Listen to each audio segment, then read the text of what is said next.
Hello everybody, in today's video I'll be showing you a puzzle that I designed. This is called Cross-Dresser. And the reason it's called Cross-Dresser, it's not because it has anything to do with a man dressed like a woman or vice versa. It's called Cross-Dresser because it reminds me of a dresser, because these pieces, these big huge pieces, come out like drawers, and sometimes they stick way out during the solve, and they kind of cross through each other. So I thought Cross-Dresser would be pretty much appropriate for that. Anyways, so this was actually inspired by this one. When I created Shake Something, I've shown this already, it's got pieces on the inside. I'll go a little bit more into depth in a second on what's the difference between these, but this puzzle actually inspired me to design this one. Now, the woods that used is ipe. These dark brown pieces are all ipe, and then the actual cage itself is beech wood, I'm pretty sure. The level is 41, so it's a bit of a high level. It's 41 moves for the first piece to come out, and then 5 for the second, then 4, and then it just comes apart after that. Anyway, so that's basically what it is. I designed it. I asked the guy at Puzzle Leisure, his name's Stefan Baumager. I really hope I'm pronouncing his name properly. I don't think I have a feeling I'm not. Anyways, he actually built it for me. I paid him and he built it, and he did a fantastic job. I just said, use whatever wood you want, and you know, I know that you'll make it great, and he did. It's super nice. The fit is really nice. No complaints whatsoever. Now, I have solved this thing already. This isn't my first time playing with it, so I wish I did have a first impressions, but I have solved it. It's very difficult, actually. I did have to resort to my burr tools once, and it was a very difficult move to find. But yeah, it's totally a different type of puzzle compared to your traditional burr puzzle. And that's what I like about it too. It's a bit original as well. Anyways, so a lot of you guys might be wondering, what are the dots? Okay, so I'm just going to take a couple of minutes here and kind of explain why some puzzles have dots, why some puzzles have different types of wood, all that kind of stuff. So the dots is orientation. So I can't flip this piece upside down and solve it. I might be able to, but it won't look solved because this dot will be here. This is the solved position. With the dots the way they are right now, this is the only solved position. You might have another solved position if you turn one of these all the way over so this dot is up in this corner, but then it's not in its solved position. The way it's marked, this is only one solution for this. Now, we do this in the computer program called Burr Tools, where I design these puzzles.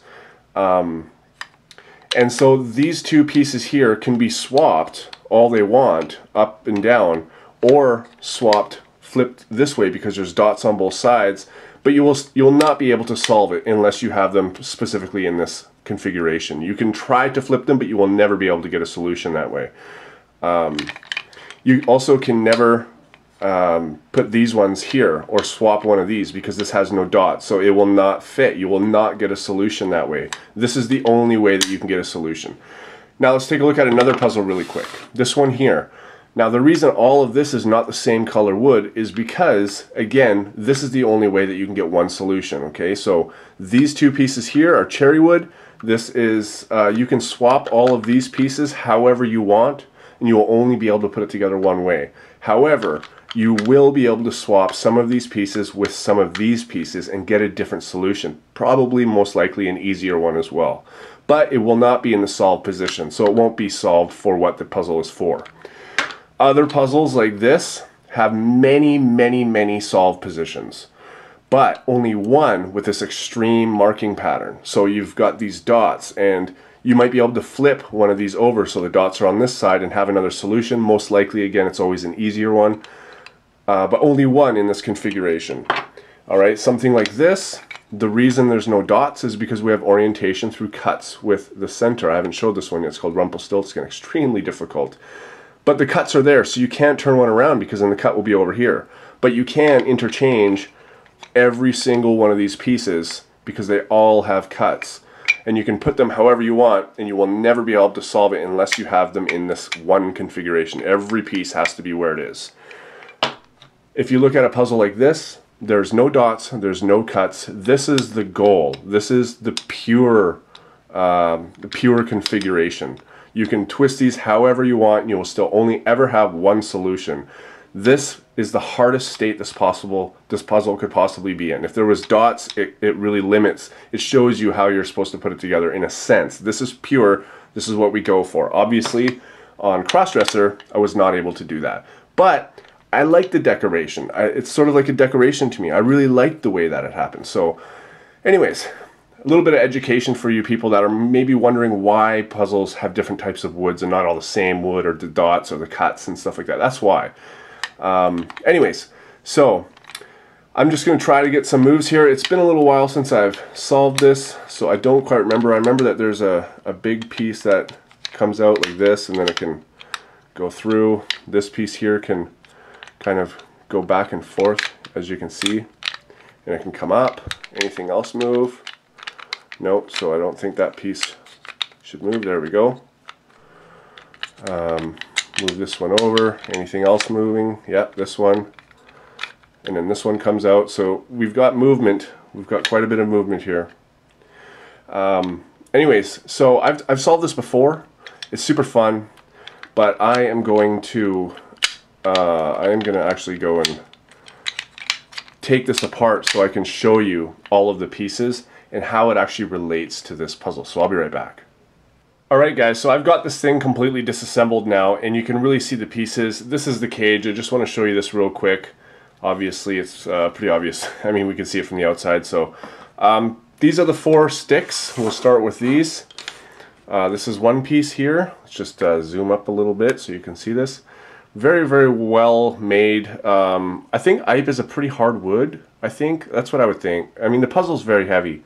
So so that's one of the pieces. This is another. You can see there's only one piece here he's had to glue in. Here is another. No pieces had to be glued in on this one. We can see his little burn mark for his stamp, and also we've got some details here. And then here is a very, very simple piece actually. I was surprised at the level of how simple some of these pieces are. But then again, let's take a look at some of the boards and see how complex those are. and then we can see why it's such a high level. So anyways, this is the boards. You can see that there's a seam here, which means that he's made 2 by 3 centimeter pieces by 8, and then he's just glued them together. And that's how that was made. So we've got some gluing pieces in here. Obviously this would be very hard to carve out without having to glue extra pieces in. So that's one of the pieces. This is another. So lots of little holes in it. And then this is another. This one's actually quite filled up a little bit more than the others.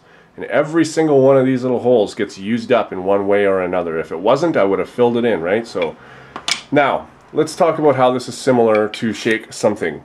So in here is the same thing. If we stack all of these things together, and we could put these inside, you know what I mean? The inside of this has notches like that. So this is another copy made by Eric Fuller. You can see we've got little notches on the inside to prevent pieces from being able to come out and having to move them around, obviously. On this one, it's the same thing. If you were to hold it like this, actually I guess it would have been like this. So if you were to go like this, it's the same thing, just a lot more of these notches. And the whole principle with this was to be able to take this but have moving walls, so interactive walls, which is why we can take this, put this in here, put this one in here. I don't know if this is the right configuration, of course. Put this in here, and so now the walls can move, right? So it's a lot more challenging that way. And I've actually got bigger ones of this designed. I just don't feel the need to have them made because they're not as high level as I'd like for the size, and it would cost a lot. So anyways, that's how it goes together. Interactive walls. I thought that was a really good idea. I worked pretty hard on this puzzle. It took me a little bit to get, but when I finally got it, I was super happy. And now that I have it as well, a physical copy, I'm even more happy. So it's a very difficult puzzle because of the sliding things. You can't really see inside, which means it's very blind. It's hard to know where the pieces are because you can, when you're doing a burr puzzle like this, you can kind of get an idea of where the notches might be by how it's being stopped. But in something like this, you can't really do that. So it's a bit more blind. It's still very, very fun. It did take me a couple of weeks to solve. It was one of those ones that frustrated me. I had to put it down for a little bit. And I even had to resort to my Burr Tools file once to get it solved. So anyways, I'm going to put this thing back together, but I'm not going to do it on the camera. Thanks for watching, guys. And if you would like to buy this puzzle, I know that Puzzle Leisure is going to sell them.